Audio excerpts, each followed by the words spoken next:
Le retraitement de chaussée de type 1, une technique spécialisée de revitalisation des voies de circulation asphaltées.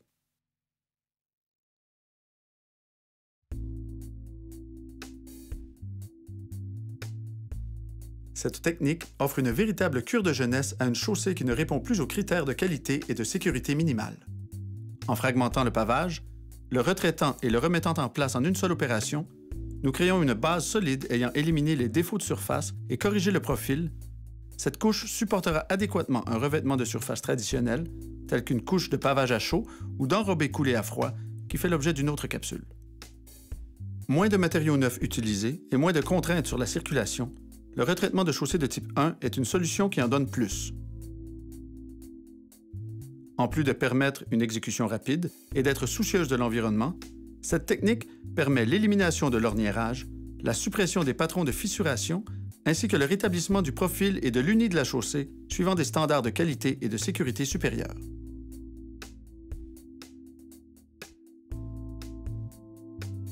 Le retraitement de type 1 débute par un relevé des profils existants visant à établir une stratégie d'intervention ainsi qu'un échantillonnage des matériaux en place afin de préparer la formule de mélange adaptée au projet.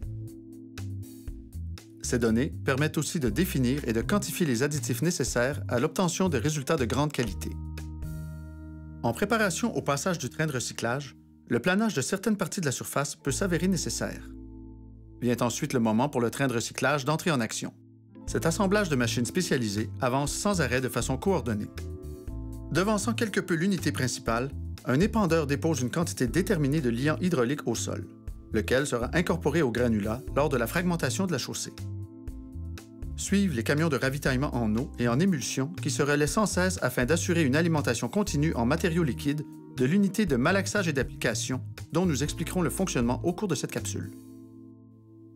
Nous voici rendus à la première des deux unités principales du convoi, l'unité de fragmentation. Solidement montée sur ses chenilles, cette machine supporte un tambour rotatif auquel sont fixées une multitude de dents à pointe de carbone. Lorsque mise en fonction, la force d'impact des dents fragmente net la surface de roulement pour effectuer une coupe d'une grande précision. La hauteur et l'angle du tambour dentelé sont continuellement ajustés le long du parcours par l'opérateur via un ordinateur de bord afin de respecter un patron de coupe préalablement défini. Ensuite, le matériel est récupéré et acheminé vers l'unité de mélange et d'application au moyen d'un convoyeur. Lorsque, par endroits, les volumes de matériaux récupérés sont trop grands, une partie du matériel est redirigée vers un camion benne et mise en réserve pour être réutilisée plus tard. Cette gestion stratégique des volumes permet la redistribution des matériaux aux endroits où ils seront éventuellement requis pour combler un manque. Passons à la seconde pièce de résistance, l'unité de malaxage et d'application, aussi connue sous l'appellation anglaise Mix Paver. Cette machine étonnante quantifie et dose avec précision les différents matériaux qui formeront la nouvelle couche de base. Elle achemine ses composants vers un malaxeur grand format situé en son centre. Lorsque le mélange atteint l'homogénéité voulue, il est déposé dans un module d'application ajustable permettant un contrôle de la largeur et de l'épaisseur du dépôt de matériel. Puis, dans une même foulée, le mélange fraîchement retraité est appliqué au sol suivant le plan de pose. Plusieurs ouvriers vérifient en permanence la qualité, la quantité, la largeur et l'angle de la pose de l'enrobé, ce qui leur permet d'apporter les ajustements et de maintenir des standards de qualité supérieurs. À ce stade du processus, les matériaux et leur teneur dans l'enrobé sont conformes. Peuvent maintenant entrer en action les rouleaux compacteurs. Sous leur poids écrasant et au moyen de vibrations, ceux-ci compléteront la mise en forme de la nouvelle couche de base, le tout suivant un patron de compaction bien défini par une planche de référence. Pour s'assurer du bon suivi du patron de pose et d'atteindre en permanence le taux de compaction voulu de l'enrobé, plusieurs opérations de vérification de qualité sont aussi régulièrement menées durant cette étape. Finalement, un délai de cure est respecté et le marquage temporaire des voies assure une réouverture sécuritaire de la route en attente de la pose ultérieure de la surface de roulement finale. Cette voie de circulation en fin de vie se voit maintenant transformée en une nouvelle couche de base retraitée aux propriétés équivalentes à celles obtenues lors de l'utilisation de matériaux neufs uniquement.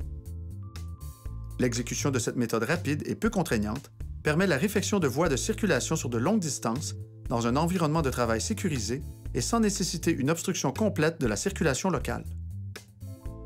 Afin de réduire l'aire de travail, dès que la compaction est jugée conforme, les voies de circulation peuvent être remises à la disposition des utilisateurs.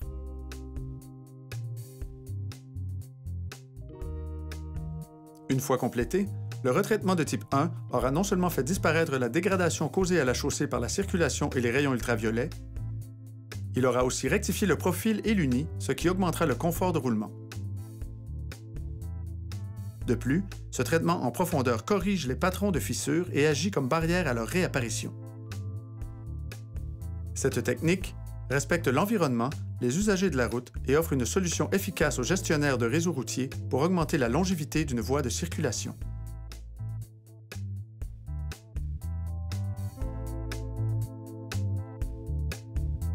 Expertise, qualité, efficacité et durabilité.